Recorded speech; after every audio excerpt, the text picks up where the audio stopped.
को रिप्रेजेंट किया करते थे। तो जो स्टूडेंट्स थे, जो ब्लाइंड स्टूडेंट थे, वो इन डॉट्स को इजीली अपने ड्राफ्ट या पेपर में पंच कर सकते थे और उसके बाद उसको उल्टा करके टच करने के बाद उसको पढ़ सकते थे। और ये हिस्ट्री में पहली बार था जब ब्लाइंड लोग अल्फाबेट्स को लिख भी सकते थे और अपने लिखे हुए अल्फाबेट्स को पढ़ भी सकते थे। 12 साल का लुई ब्रेल ये देख करके तो पागल ही हो गया था। उसको लगा कि अरे यही तो आंसर है जो मैं ढूंढ रहा था। लेकिन जैसे जैसे उसने प्रैक्टिस करना शुरू किया उसको उसके फ्लॉज पता चलते गए। क्यों, जैसे कि जो डॉट्स थे वो बहुत बड़े थे, मतलब कि उसको एक हाथ से पढ़ना सबके लिए मुमकिन नहीं था। जो 2 डॉट्स थे जो कि चौड़े थे उनको एक हाथ से पढ़ना पड़ता था और जो लंबे डॉट्स थे उनको दूसरे हाथ से, और दोनों में कॉम्बिनेशन बना करके सोचना पड़ता था, अज्यूम करना पड़ता था कि वो वर्ड क्या है। तो उसके और भी फ्लॉज थे, जैसे कि नंबर्स को पढ़ने का कोई सही तरीका नहीं था, पंक्चुएशंस नहीं थे, एक लेटर को क्या बोलना है वो नहीं था, कैपिटल लेटर वो तो भूल ही जाओ, वो तो था ही नहीं। लेकिन लुई ने पोटेंशियल देखा, सिर्फ कंप्लेन ही नहीं किया उनको फाउंडेशन मिल गया था। अब उनको सिर्फ उसको बेहतर करना था। अब लुई का हर एक खाली समय अपने सिस्टम पे काम करते हुए बीतता था। जब सारे बच्चे सो रहे होते थे तो लुई अपने कमरे में बैठ करके उसी टूल से एक पेपर में छेद करते हुए दिखता था जिस टूल से उसकी आंखें चली गई थी। जब समर वेकेशन होता था तो उसके गांव वाले उसको एक पहाड़ों में बैठे हुए देखते थे जहां पर उसके हाथ में एक स्टाइलस होता था और वो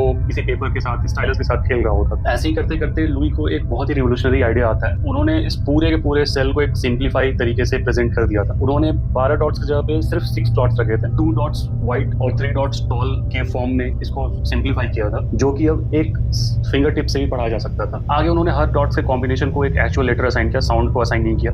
1824 में पहली बार लुई ने अपने फेलो स्टूडेंट्स को अपना मॉडल प्रेजेंट किया। ये पहली बार था जब स्टूडेंट एक्चुअल नोट्स लिख सकते थे लुई के बनाए हुए सेल के हिसाब से। ये रेवोल्यूशनरी टाइम था जब लोग सिर्फ पढ़ नहीं सकते थे, पढ़ सकते थे, समझ सकते थे, उसको लिख सकते थे और लिखने के बाद जिसको देते थे वो भी उस लेटर को समझ सकता था। ये उस समय किसी चमत्कार से कम नहीं था। उस समय ये किसी अंधे को आंख देने जैसा था। 19 साल की उम्र में लुई जो है वो असिस्टेंट टीचर बनते हैं। 24 साल की उम्र में वो फुल प्रोफेसर बन जाते हैं। वो ब्लाइंड होते हुए भी अपने जैसे लोगों को फिजिक्स, केमिस्ट्री